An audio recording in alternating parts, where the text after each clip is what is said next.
Los secretos oscuros de Televisa.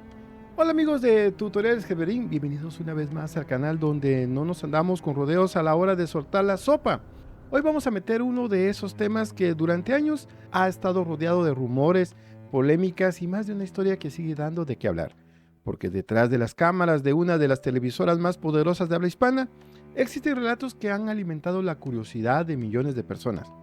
Vamos a hablar de vínculos con la política, del famoso catálogo de actrices que tanto se ha comentado, de artistas que terminaron vetados, de tragedias que marcaron a la empresa y hasta de historias relacionadas con rituales. Amigos, la brujería y sucesos bastante extraños que según cuentan ocurrieron tras bambalinas. Ahora sí amigos, pónganse cómodos, preparen la botanita porque este recorrido viene bastante picoso. Pero antes de comenzar con el video, no olviden suscribirse al canal, activen la campanita para que así no se pierdan de ninguno de nuestros interesantes temas y déjenos su poderoso like para que podamos seguir subiendo videos interesantes como esto. Ahora sí, sin más preámbulos, vámonos a lo que nos truje chencha. Vean amigos, Televisa siempre se ha dicho que ha sido la pantalla que mueve los hilos. Y fíjense que antes de meternos con las historias más turbias, hay que empezar por el mero origen del relajo. Televisa no fue solamente una fábrica de telenovelas, galanes de esos bonitos, o comerciales y programas familiares. No señor, durante muchos años esta televisora fue vista como una de las fuerzas más pesadas de México. Según se decía, era una mafia, porque no solo entretenía, también podía influir en lo que la gente pensaba, repetía y hasta creía. El control de las mentes, de las mentes y hasta los corazones de las y los mexicanos, porque en el pasado el Estado, el presidente, sí tenían la capacidad de tomar decisiones fundamentales. Porque cuando una empresa entra todos los días a millones de casas, pues qué les digo, eso ya no es nada más televisión, eso también es poder. Y poder, no cualquier poder, sino poder del bueno, del que se sienta cerquita de los presidentes como Miguel Alemán, Luis Echeverría, Carlos Salinas de Gortari, Ernesto Zedillo y Enrique Peña Nieto, quienes eran pues prácticamente los poderosos que ayudaban a Televisa y que Televisa les servía como su plataforma. Porque vean amigos, aquí viene lo sabroso. Emilio Azcárraga Milmo, mejor conocido como el Tigre, no escondía mucho de qué lado masticaba la iguana. Él no se andaba por las ramas. Durante muchos años se le relacionó con el PRI y hasta se le atribuye aquella famosa idea de que Televisa era un soldado del presidente, porque él dijo que era un soldado del PRI. Y pues cuando el dueño de la pantalla más grande del país hablaba así, eso no era cualquier comentario de pasillo, eso sonaba a una declaración de poder, fría y calculadora. Bien claro, el antiguo jefe de Televisa, el otro Azcárraga, éramos soldados de Peña Nieto.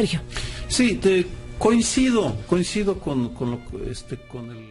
Durante años los gobiernos de México destinaron enormes cantidades de dinero a campañas publicitarias en televisión. Por eso, lo que buscaba el Tigre era proteger los intereses de su empresa y asegurar que Televisa siguiera recibiendo esos contratos millonarios. Y seamos honestos, él era un empresario, mientras que el gobierno necesitaba una televisora poderosa que difundiera sus mensajes y favoreciera su imagen ante el público. Era una relación en la que ambos obtenían beneficios. Porque amigos, las cosas como son. Cuando una empresa o un gobierno te paga 6,000 millones de pesos para que hables bien de ellos, resulta muy difícil mantener una compostura crítica. Y la pregunta es sencilla. ¿Tú qué harías? ¿Rechazarías esa cantidad de dinero o terminarías diciendo lo que ellos quieren escuchar? Durante décadas se habló de una relación muy pegadita entre Televisa y el poder político. Algunos decían que la televisora sabía a quién enfocar, a quién esconder en la sombra y a quién dejar fuera del cuadro. En la tele no siempre aparece lo más importante, a veces aparece lo que conviene, lo que ellos quieren que tú escuches. Así como decían también de las películas de Cantinflas, que eran mensajes encubiertos, chayoteros. Es el término que suele utilizarse para referirse a quienes reciben dinero o beneficio a cambio de hablar bien del gobierno. Y esto no aplica únicamente en México, sino también a cualquier medio o comunicador que funcione como instrumento de propaganda para el poder en turno. El problema aparece cuando ese apoyo deja de ser discreto y se convierte en una defensa abierta de cualquier propuesta oficial, incluso cuando saben que no es la mejor opción para la población. En esos casos ya no se informa con objetividad ni se cuestionan las decisiones del gobierno, porque lo que termina pesando más no es el bienestar del pueblo, sino los intereses personales de quienes reciben esos beneficios. Y ojo, aquí es donde la cosa agarra sabor, porque no estamos hablando solo de telenovelas de las 8 ni de concursos de aplausos grabados. Estamos hablando de una empresa que para muchos llegó a tener tanta influencia que separar la política de la televisión era como querer quitar el chile a una salsa. Se podía intentar, pero ya no sabía igual. Y cuando un candidato presidencial o sea de cualquier índole podía necesitar cámaras, buena imagen, simpatía y una historia que conectaba con el pueblo, ahí la pantalla hacía su magia, porque en México muchas veces la fama no nace sola. Alguien la empuja, alguien la maquilla y alguien la pone en horario estelar. Y creo que en ninguna parte del mundo el que esté disasociada la política de los medios de comunicación, la única manera de poder comunicar a la población a la que gobiernas es a través de los medios de comunicación y evidentemente la relación. Incluso en más de alguna ocasión, muchos llegaron a decir que no eran candidatos de Televisa, pero amigos, como decía Juan Gabriel, lo que se ve no se pregunta, y es que ellos apoyaban al candidato que mejor les convenía. Por eso hay que entender algo, Televisa no solo ponía novelas y programas de domingo, también tenía una vitrina enorme para construir imagen, borrar tropiezos y hacer que ciertos personajes se vieran más presidenciables que traje nuevo en informe de gobierno. Porque una cosa era salir en televisión y otra muy distinta que te acomoden la luz, el discurso, la sonrisa y hasta la historia familiar para que medio país te vea como el elegido. Y ahí es donde mucha gente dice que la pantalla no solo entretenía, también ayudaba a sentar gente en la silla presidencial. Existía una estrategia multimillonaria de venta de espacios informativos en la televisión de Televisa a Enrique Peña Nieto, el candidato del PRI. Yo no quiero minimizar el voto de las mayorías. Pero amigos, díganme ustedes qué opinan. ¿Creen que la televisión llegó a tener tanto poder como para empujar a alguien hasta la presidencia? Amigos, es que ellos hacían que la imagen de un candidato presidencial fuera bastante favorable. Incluso hasta dicen que les llegaban a conseguir novias, imagínense nada más. Hablar de novias quizás no sea el término correcto, porque según distintos testimonios, en algunos casos no existía una verdadera conquista, sino presión e imposición. Personas del medio han contado que a ciertas actrices de Televisa les indicaban que debían asistir solas a fiestas con ejecutivos, empresarios o políticos, acompañadas de una advertencia bastante inquietante. Tenían que portarse bien con ellos, entretenerlos, y de acuerdo con estas versiones, la decisión podía marcar el futuro de una actriz dentro de la empresa. Todo dependía de cuánto estuviera dispuesta a tolerar para triunfar y hasta dónde quisiera llegar en la televisora. Kate del Castillo, por ejemplo, ha relatado que se negó a asistir a una de esas reuniones y que, después de aquello, comenzaron a desaparecer los papeles protagónicos y las oportunidades laborales. Finalmente terminó buscando un nuevo camino en Estados Unidos. Y entonces surge una pregunta incómoda. ¿Qué ocurre con las figuras que permanecieron durante décadas dentro de la empresa, recibiendo constantemente grandes oportunidades? Nombres como Galilea Montijo, Andrea Legarreta o Lucero suelen aparecer en este tipo de cuestionamientos, aunque eso no demuestra que hayan participado en algo indebido. La pregunta sigue en el aire y cada quien sacará sus propias conclusiones.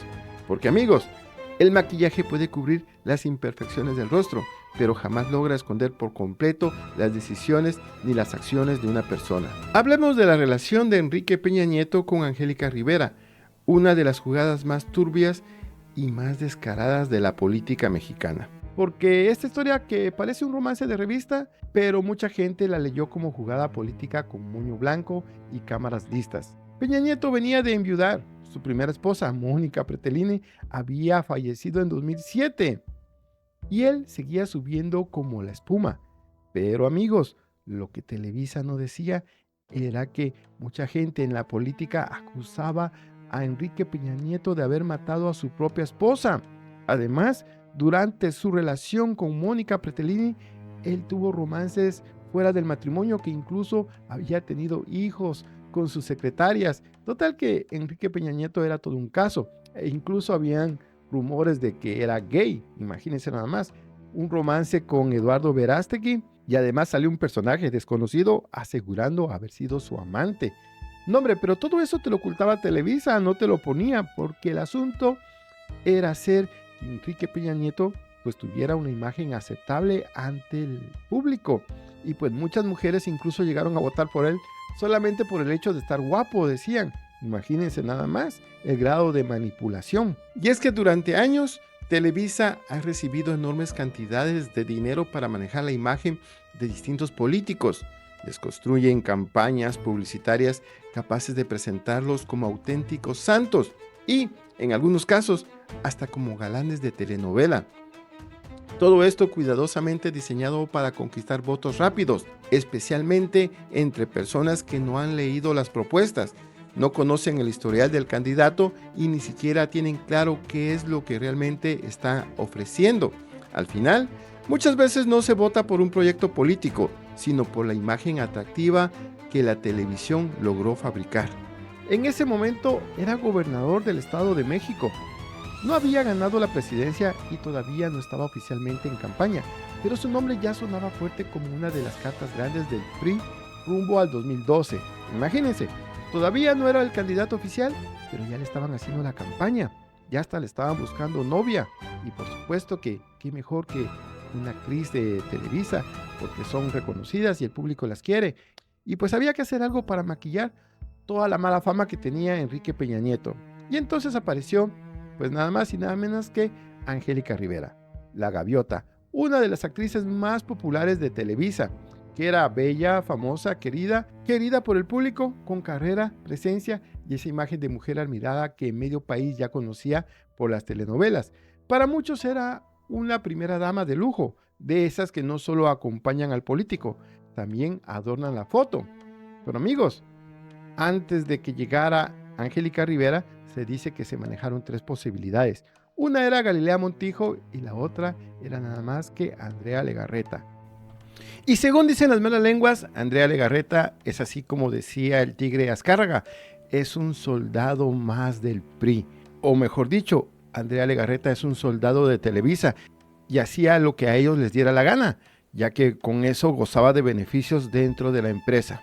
Al final optaron por Angélica Rivera porque según era la que mejor se acomodaba al tamaño de Enrique Peña Nieto. Galilea Montijo era muy grandota y Andrea pues simplemente no tenía el carisma que necesitaban. Así que según dicen, le pasaron el catálogo y le dijeron, escoja usted quién quiere para primera dama.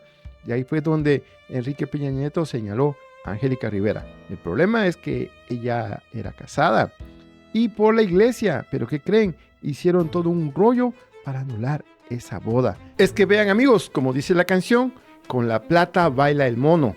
Y aquí le llegaron al precio hasta la iglesia católica, quienes anularon la boda. Imagínense, se puede anular la boda cuando no se consume el matrimonio, es decir, cuando no tuvieron relaciones sexuales. Pero cuando esto sí sucedió y se puede constatar porque incluso tuvieron hijas, entonces ¿cómo lo hicieron? ¿Cómo hicieron para hacer que esa boda no fuera válida? Esa es una pregunta muy curiosa. Pero vean amigos, con dinerito todo se puede hacer en esta vida, hasta sobornar al mismísimo Vaticano y poder así crear una boda pues que todo el pueblo mirara como algo bonito, una boda católica. Imagínense amigos, la boda fue el 27 de noviembre del año 2010 y todavía faltaba para la elección presidencial, pero ahí es donde se enchila el asunto, porque muchos decían que esa unión no solo le acomodaba como esposo, también le acomodaba como presidenciable, un político viudo, joven, con familia, casado con una actriz querida por el público y con una historia que parecía escrita para horario estelar. Y claro, la gente empezó a sospechar que si era amor verdadero, que si era estrategia, que si Televisa andaba ayudando a construirle una cara más amable al hombre que quería llegar a Los Pinos. Porque no nos hagamos, en México una buena historia familiar puede pesar casi tanto como un discurso bien ensayado.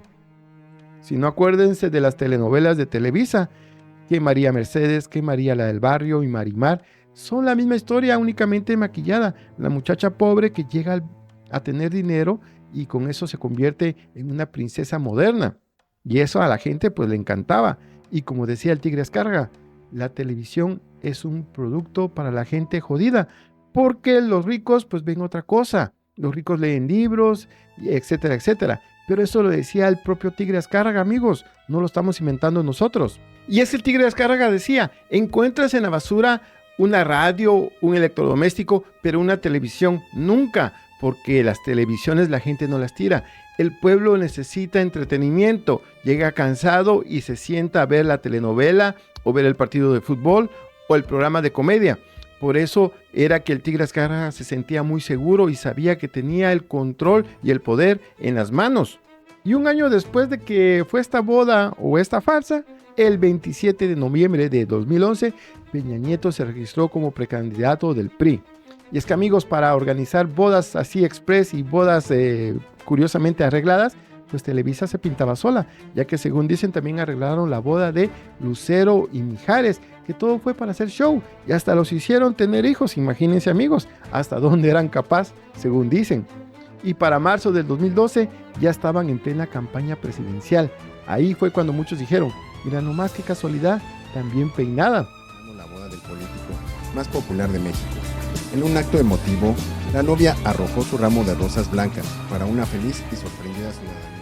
Porque antes de que fuera esta campaña presidencial, Lucero andaba dale que dale con la campaña de Enrique Peña Nieto como gobernador. A Televisa le soltaron una grandísima cantidad de dinero para que hiciera todos los spots de la gobernación de Peña Nieto, que buen gobernador del Estado de México había sido, y tantas cosas que, como decía Juan Gabriel, no había ni qué preguntar, estaba muy obvio. Cuando vino la presidencia, los reflectores, los eventos oficiales, le crearon la pareja perfecta y todo ese paquete que parecía más producción que vida privada.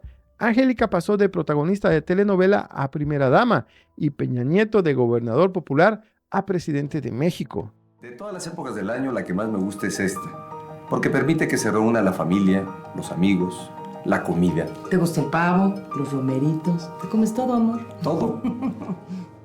Imagínense nada más. Pero la parte que más alimentó la sospecha llegó después, al término del sexenio en el año 2008. Se apagaron los reflectores de Los Pinos y en 2019 llegó el divorcio. Miren nada más qué casualidad. Se acaba la presidencia, se acaba el matrimonio. Y entonces ahí, ¿qué nos dejan pensando? Pero amigos, el escándalo mayúsculo de este matrimonio fue con la famosa Casa Blanca. Esa casa que valía una millonada y que dijo Angélica Rivera que ella se la había comprado con su esfuerzo como actriz en tantos años en Televisa. Y muchos actores dijeron, eso es imposible. Esa casa no se compra ni ahorrando, ni trabajando toda la vida en Televisa. Pero según dijo ella sí la había comprado con su esfuerzo. Y yo tal vez le doy la razón, porque imagínense cuánto dinero le pagaron a ella para hacer el papel de su vida. Eso es lo que se dice. Para unos fue una separación normal, como tantas. Para otros fue la supuesta prueba de que aquella historia tenía fecha de caducidad desde el principio. Hay quienes cuestionan si terminó el supuesto contrato y otros cibernautas lo alientan a mostrar fotos de la nueva novia, que como recordarán hasta ahora no ha confirmado si tiene una relación con la modelo Tania Ruiz, quien hace 2 días se vio envuelta. Y después Angélica volvió al mundo de la actuación, como si la novela política hubiera terminado y tocara regresar al foro. Amigos, ¿ustedes qué opinan de esta relación? Pónganmelo en los comentarios. Y amigos, es que una de las polémicas más grandes de Televisa habla de un catálogo prohibido de la farándula. Y bueno, ni tan prohibido porque, según dicen, existe. Ahora sí, amigos, aquí entramos en una de esas historias que se cuentan bajito, con la puerta cerrada y volteando para otros lados. Conocí el catálogo, que por supuesto existió, y en el que las actrices que ahí se encontraban eran, no diré ofrecidas, pero sí dispuestas como acompañantes de políticos. Porque amigos, hablar de esta gente poderosa no es fácil, porque luego te tumban el video o te tumban el canal. Durante años se habló de reuniones privadas donde actrices, conductoras y famosas eran llevadas a convivir con hombres de mucho peso. No nada más de comer, sino peso político, con gente millonaria, quienes eran empresarios, publicistas, políticos y personajes con el dinero suficiente para comprar silencios, favores y hasta amistades de ocasión, por decirlo de alguna manera. Una cosa, la comida de publicistas era una comida donde la gente más importante de Televisa acudía, los más importantes. Negó categóricamente que esta idea de crear un catálogo la haya ascendido de puesto. Yo empecé dirigiendo cámaras y escena en la telenovela. Y según dicen, fue Carla Estrada la que creó el catálogo y fue Kate del Castillo la que habló de eso. Porque vean amigos, Kate del Castillo salió echándole más leña al fuego. Ella habló de comidas y cenas donde actrices de Televisa eran invitadas para acompañar a publicistas y gente poderosa.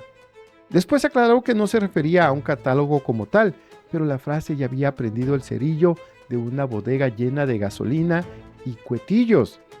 Elegida así, guau, si te invitaban a las comidas de publicidad. Porque literalmente esas comidas eran para ofrecer a las actrices, a los publicistas. Porque una cosa es una comida de trabajo y otra muy distinta es que las famosas terminaran siendo parte del entretenimiento de hombres con la cartera gorda y colmillo largo. Quiero a Televisa como el burdel más grande de México. Después de trabajar 28 años ahí, hablo del famoso catálogo. Entonces yo seguía trabajando en Televisa, por supuesto, y al día siguiente llego a mi oficina y me dice mi secretaria con los ojos llorosos. Y es que amigos, cuando una famosa empieza a tener protagónico tras protagónico, siempre existe la duda. ¿Por qué tanto protagónico nada más ella? ¿Qué está haciendo? ¿Por qué si hay muchas actrices y todas están bonitas? ¿Por qué solamente le dan preferencia a una? Pero muchas veces es porque esa persona pues está haciendo lo que la empresa quiere y hace lo que la empresa le encomienda. Y cuando es una actriz rebelde, pues simplemente le dicen muchas gracias por participar y búscate oportunidades de mesera o de teibolera, lo que quieras, pero aquí no vas a triunfar. Así es la cosa, amigos. Porque si no, amigos, ahí está entonces el matrimonio de Anaí con el gobernador del estado de Chiapas. ¿O qué me dicen de Victoria Rufo, casada con otro gobernador? ¿O qué tal Silvia Pinal y el gobernador de Tlaxcala? Y es que, amigos, la farándula y la política sí van de la mano, pero no siempre por amor. Muchas veces van por intereses. Y si no, pregúntenle a Thalía qué hacía ella con Alfredo Díaz Ordaz o Adela Noriega. Porque está el rumor de que ella tuvo una relación con Carlos Salinas de Gortari. Incluso hasta hay un libro donde dicen que la esposa de Carlos Salinas de Gortari llegó a bofetearla al hospital donde ella estaba teniendo a un hijo del exmandatario. Imagínense amigos, esa clase de rumores no nacen solamente porque dicen por allí, sino porque, como decía mi tía Chuchis, cuando el río suena es porque chisme trae.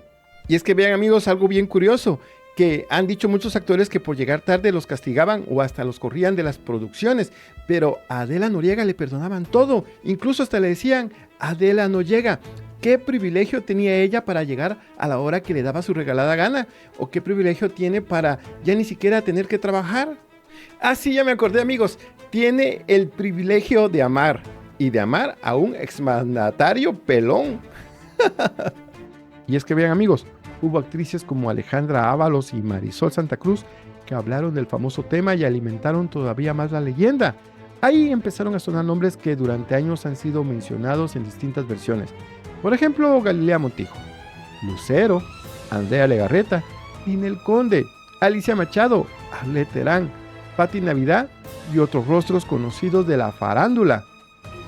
Me dijo, Alejandra, hay un catálogo de artistas VIP y si se da la oportunidad de que en la noche puedan pasar por ellos, con ellos ustedes pues pueden cobrar otra. Y es que vean amigos, no precisamente estas muchachas que acabo de nombrar, o ya no tan muchachas, son unas santas. Por ejemplo, Galilea Montijo andaba casada con un político de Acapulco. Lucero, por su parte, se dice que era la estrella del catálogo, imagínense amigos, era la joya de la corona, en su tiempo, en su momento, o sea, como en los años 80. Andrea Legarreta, imagínense amigos, ¿por qué está tantos años en televisión? 25 años en el programa Hoy. Se dice que le deben muchos favores. Como les decía, a Arlette Terán se le relacionó no con un político precisamente, sino con un capo. Y que no voy a decir su nombre, pero era un capo de esos poderosos. Y así amigos, muchas actrices que pareciera que su negocio es la actuación, según dicen, eso es solamente la excusa para entrar al catálogo. Pero amigos, el catálogo no era exclusivo de mujeres, así como lo escuchan. Alguien que muy poderoso o poderosa que quería contigo y que dijeras cuánto. Y Así descaradamente. me lo decía delante de todo el mundo. Y a las modelos también. Ay, cálmate, que estás loco, no sé y qué tú tal. no te reías como de es broma. Y tú, bueno, un auto. O sea, me daba risa. Y es que la olla terminó de hervir cuando la periodista Anabel Hernández publicó 2 libros. Ahí puso sobre la mesa presuntos vínculos entre famosos del espectáculo y hombres pesados del crimen organizado, mencionando nombres como Galilea Montijo, Ninel Conde, Alicia Machado, Doris Mar, Lucha Villa, Alejandra Guzmán e Isabela Camil. Imagínense, allí aparecía Isabela Camil, que es hija de un millonario. Alejandra Guzmán, que bueno, que siempre ha tenido lana, pero pues ¿por qué la menciona Anabel Hernández? Aunque hay que ser honestos, Anabel Hernández ha tenido muchas polémicas y ha hecho muchos libros que son como de ciencia ficción. Pero amigos, no solamente Anabel Hernández ha hablado de esto, sino también ha hablado, por ejemplo, Key del Castillo. Pues las muy hipócritas trataron de negar su involucramiento con y particularmente con Arturo Beltrán Leiva, quien les pagaba pues varios miles, decenas de miles de dólares por su compañía. Y claro, cuando se juntan la televisión, la belleza, el poder, el dinero y los narcos, así como los políticos y empresarios, la historia deja de parecer chisme de camerino y empieza a parecer expediente guardado bajo llave. Al final, el famoso catálogo quizá no necesitaba hojas impresas ni sello oficial. A veces basta con llamadas, invitaciones, cenas privadas y gente poderosa escogiendo quién se sienta en la mesa o quién se sienta al lado de quién. Pero amigos, no nos golpeemos el pecho y nos sintamos tan culpables, porque este asunto no solamente sucede en México.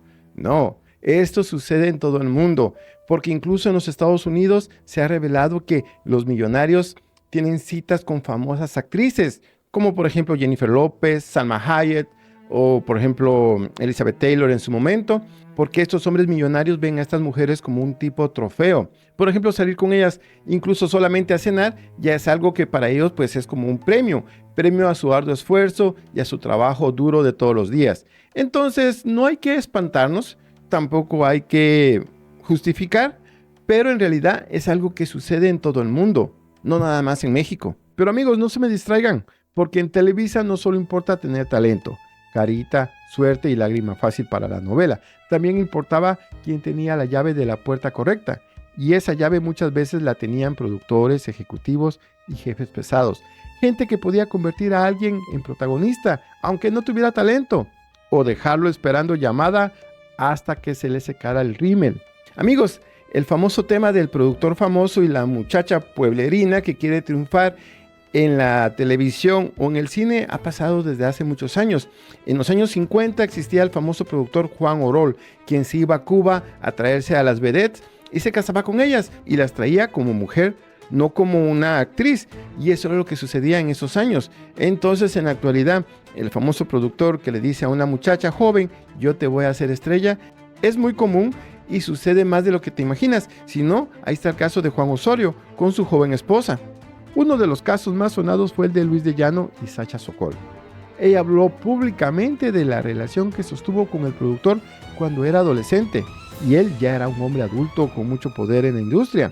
El asunto terminó en manos de la justicia mexicana y se volvió uno de los casos más comentados del espectáculo. De la Suprema Corte al juzgado en donde se va a llevar a cabo la condena. Pero Luis de Llano no fue el único que abusó de su poder dentro de Televisa. También estaban Pedro Damián, Juan Osorio, José Alberto El Güero Castro, productores que durante años fueron relacionados con actrices y romances bastante comentados. A Pedro Damián se le llegó a relacionar con Irán Castillo, Adela Noriega, Angelique Boyer, Dulce María y Paulina Goto.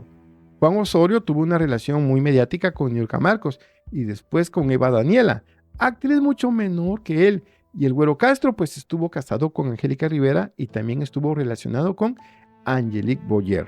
De técnicos y productores a las jovencitas que llegaban a dejar sus fotografías. Fui testigo de abuso en las producciones infantiles en las que los productores o directores obligaban a los menores a trabajar. Y es que amigos, si hablamos de poder del bueno, tampoco se puede dejar fuera a Emilio el Tigre Azcárraga, porque él no era cualquier jefe, él era el mero mero de la jaula completa.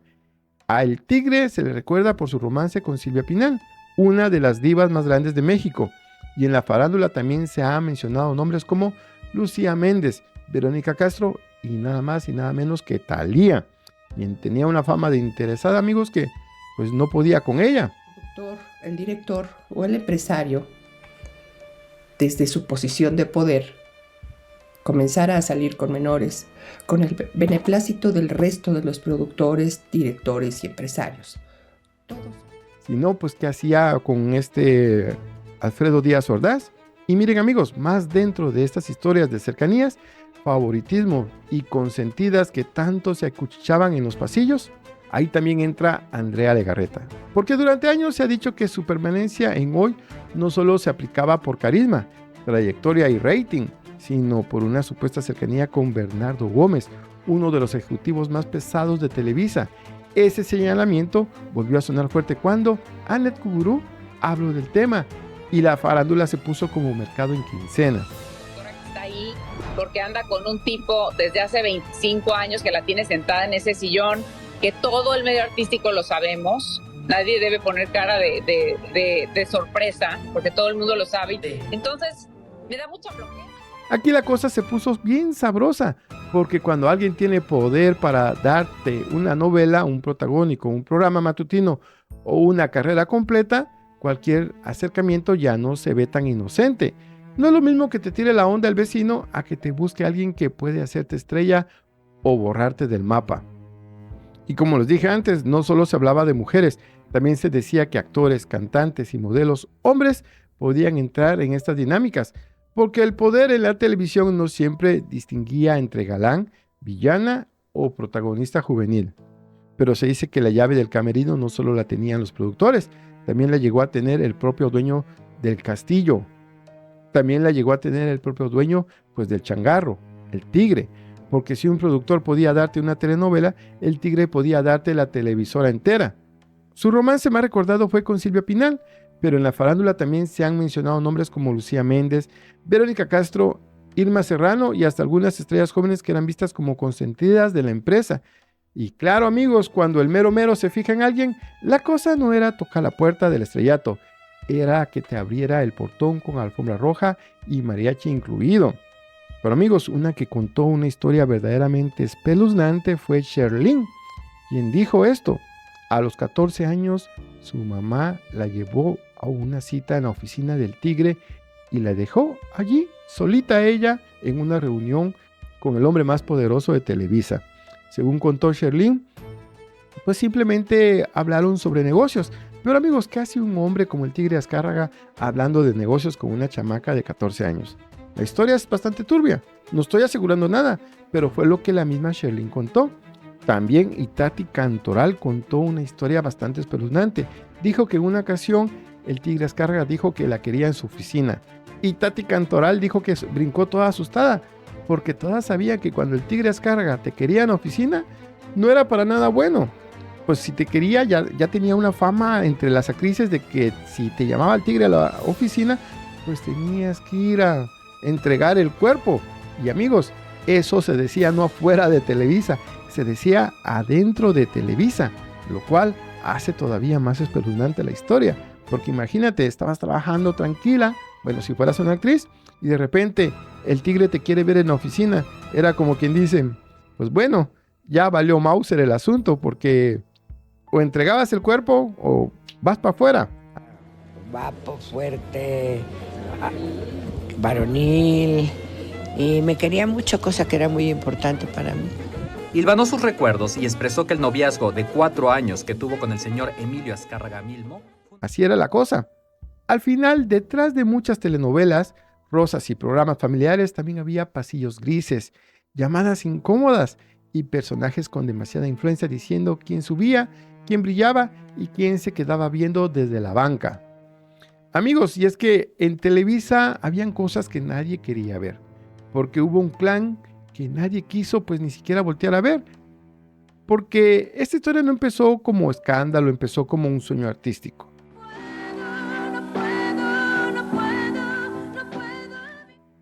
Sergio Andrade era productor, compositor y un hombre que sabía vender la promesa de la fama. A su alrededor empezaron a juntarse jovencitas que querían cantar, bailar y salir en televisión. Entre ellas estaban, por supuesto, Gloria Trevi y Mari Boquitas, quienes formaron parte de Boquitas Pintadas. Y aquí es donde se enchila el asunto, porque Boquitas Pintadas no era un grupo escondido debajo de una piedra. Aparecía en programas, movía en el ambiente artístico y llegó a pasar por espacios como Siempre en Domingo.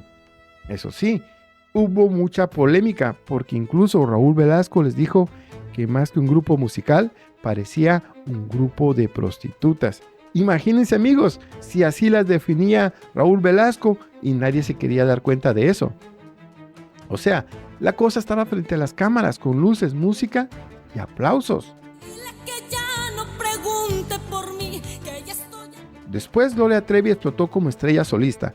Andrade siguió manejando su carrera y lo que parecía una historia de éxito terminó convertido en uno de los escándalos más turbios del espectáculo mexicano.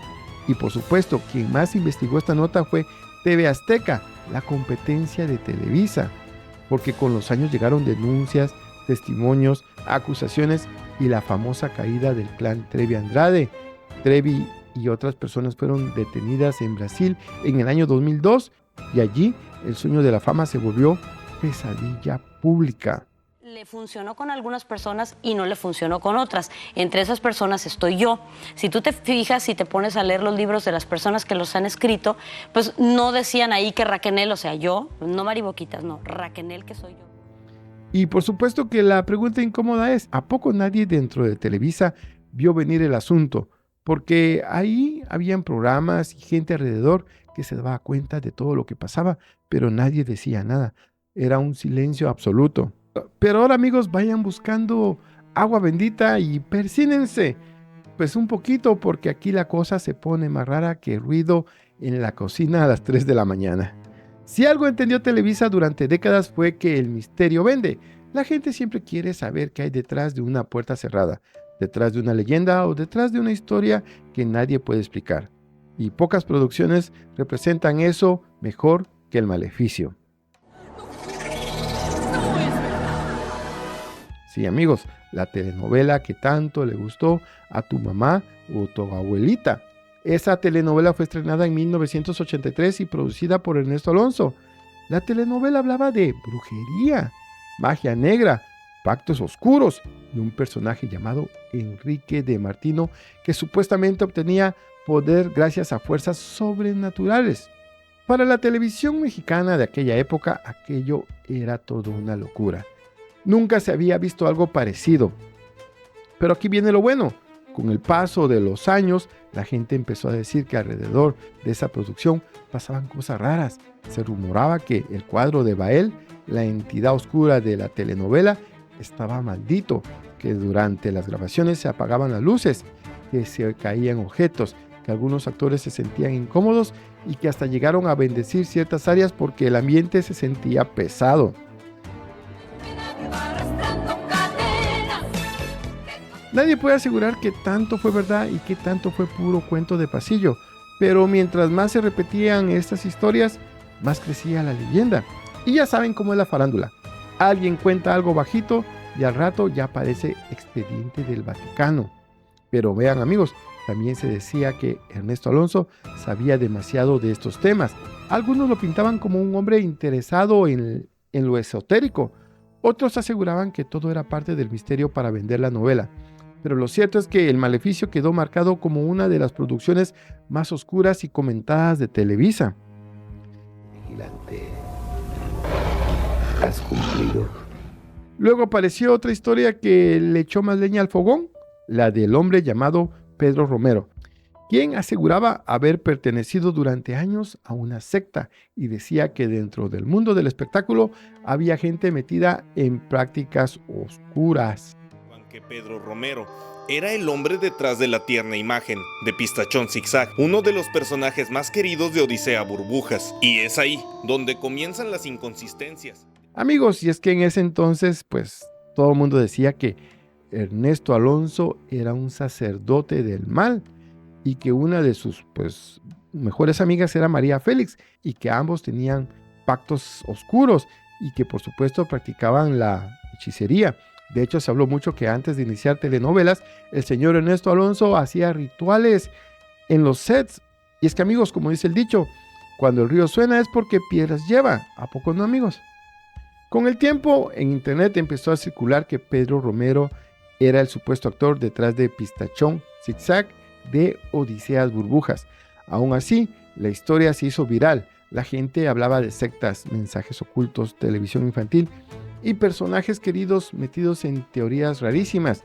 Y aunque muchas cosas no cuadraban, el chisme ya estaba servido con todo y veladora prendida. Y si hablamos de usar el miedo y esperanza para tener a México pegado a la pantalla, también entran Monchito y Frida Sofía. Después del terremoto del año 1985, se habló de Monchito, un supuesto niño atrapado bajo los escombros. La gente seguía la historia con angustia, esperando un rescate milagroso. Pasaban los días y la esperanza seguía viva, hasta que después empezó la confusión y la duda sobre si aquel niño realmente existía, como se había contado. Los medios de comunicación le dieron una cobertura nunca antes vista a un caso similar, pero luego de días de incansable búsqueda, tras levantar el último pedazo de escombro. Décadas después, en el terremoto de 2017, ocurrió algo parecido con Frida Sofía. Y no estoy hablando de la hija de Alejandra Guzmán, es otra Frida Sofía. Las cámaras estaban encima, los reportes cambiaban, el país entero esperaba noticias de una supuesta niña atrapada en el colegio Enrique Retsamen. Era miedo, dolor y esperanza, transmitidos casi como novela en vivo. Encontramos una vocecita de una niña. Yo hablé con la niña. Frida Sofía Ledesma. Se está escapando el gas. El derrumbe del colegio Enrique Repsamen, ubicado al sur de la Ciudad de México. Televisa entendió que el miedo vende, el misterio vende, la esperanza vende. Y cuando juntas todo eso en una pantalla, tienes a millones de personas sin poder cambiar de canal. Al final, entre novelas de brujería, rumores de sectas, cuadros malditos y niños fantasma y tragedias transmitidas en vivo, queda una pregunta bastante incómoda. ¿Televisa solo contaba historias misteriosas o aprendió a usar el miedo y la esperanza para mantener a todo un país pegado a la pantalla? Y vean, amigos, quien no estaba de acuerdo con esto o salía a decir algo en contra de Televisa, sobre todo de las personas que trabajaban, pues quedaban vetados del paraíso televisivo. Y es que Televisa no solamente decidía quién salía a cuadro, también decidía quién desaparecía del mapa, porque durante años se dijo que la empresa tenía en sus manos el destino de muchos actores. Por supuesto que si estabas dentro, podías tener telenovela, programa, promoción y alfombra roja, pero si caías mal, caías de su gracia, protestabas o te metías con la persona equivocada, de pronto ya no había llamadas, no había proyectos y ni tu sombra salía a repetición. También la sacó un policía diciendo que es enemiga del señor Azcárraga y tenía como 8 años mi niña. ¿Cómo crees? No, muy feo, muy feo. Es un momento fue muy difícil, fueron 4 años que estuve fuera, que me cerraron las puertas de todas las televisoras. Y allí entran nombres que durante años se mencionaron como vetados o castigados, como Lucía Méndez, Verónica Castro, Katie del Castillo, Kuno Becker, Héctor Suárez, Carmen Salinas, Laura Zapata, Araceli Arámbula, Facundo y hasta artistas como Thalía, Angélica María o Paulina Rubio, dependiendo de la época y el pleito. Y luego estaba, por supuesto, que Raúl Velasco, quien siempre en domingo podía levantar una carrera o hacer pasar un momento incómodo frente a todo México. Se habló de desplantes, comentarios filósofos y artistas que salían de ahí con el orgullo más golpeado que piñata en posada. Una gente auténtica que no es natural, que es muy afectado y demasiado sofisticado, y yo no le considero por venir dentro de este negocio. Porque la cosa es que Televisa era tan grande que para muchos no aparecer ahí era casi como no existir. Por eso los vetos daban tanto miedo. No era solo perder un trabajo, era perder la vitrina más importante del país. Y ahí quedaba la pregunta sabrosa. ¿Crees que Televisa protegía a su empresa o simplemente castigaba a los que se salían del guión? Y para cerrar con broche de sospecha, vámonos con una teoría que todavía camina por ahí como vecina chismosa con bata de flores. La de Chespirito. Roberto Gómez Bolaños no era cualquier figura para Televisa, no hombre, era una de sus joyas más grandes, el rey de la comedia familiar, el hombre detrás del Chavo, el Chapulín y media infancia latinoamericana. Como decía su presentación, el comediante número 1 de la televisión de habla hispana.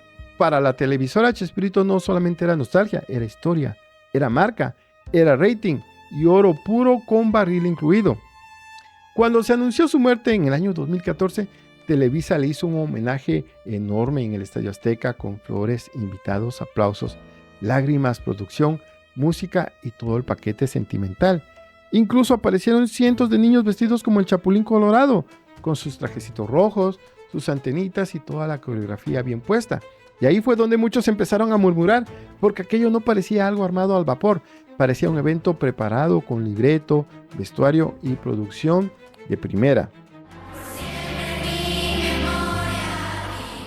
Los niños se despiden de Chespirito cantando. Apenas se supo la noticia, ya parecía que todo estaba listo para una despedida gigante. Y ahí fue donde llegó Carlos Villagrán, sí, el mismo que fue vetado por Televisa y que interpretaba a Kiko. Él soltó la duda. Según él, aquello se veía demasiado preparado, como si el homenaje ya hubiese estado cocinado desde antes. Pues Roberto no murió ese día. Yo creo que murió mucho antes y Florinda le dijo, murió, aguántamelo. Porque no te explicas, por ejemplo, que murió Roberto Gómez Bolaño y al otro día le hacen un homenaje en el Estadio Azteca. De ahí nació la teoría de que Chespirito quizá no habría muerto exactamente el día que se anunció. Claro, Florinda Mesa negó esta versión y defendió la fecha oficial, pero el comentario quedó dando vueltas porque cuando una empresa tan grande pierde a una de sus estrellas más queridas, muchos piensan que también sabe convertir la despedida en un evento nacional. Y es que, amigos, Carlos Villagrán dijo que él se acercó al féretro donde estaba supuestamente Roberto Gómez Bolaños y dijo que ahí no había nada, que el ataúd estaba vacío. Y pues sí, una cosa es rendir homenaje y otra muy distinta es que de Dios parezca producción de domingo con horario. Porque vean, amigos, donde hay cámaras, música y lágrimas bien acomodadas, pues la duda siempre surge, ¿a poco no? Aquí la pregunta es para ustedes. ¿Creen ustedes que realmente Roberto Gómez Bolaños nació en esa fecha o fue solamente la fecha que ellos indicaron para que alcanzara el tiempo para hacer toda la producción que ellos querían darle y el homenaje pues que era merecido para Chespirito, pero que pues como siempre dándole a tole con el dedo al pueblo? ¿A poco no, amigos? Y pues, amigos, estos son solo algunos de los secretos oscuros de Televisa, porque seamos sinceros, cuando una empresa ha tenido tanto poder, tantas estrellas y tantos años frente a las cámaras, seguramente todavía quedan historias guardadas en algún cajón con llave. Pero ahora la pregunta es para todos ustedes: ¿cuál de todos estos casos les pareció más turbio? Y los leo en los comentarios. No olviden dejar su poderoso like, suscribirse a Tutoriales Gerberín y activar la campanita, porque seguimos destapando historias que muchos prefieren dejar empolvadas. Y nos vemos en un próximo video.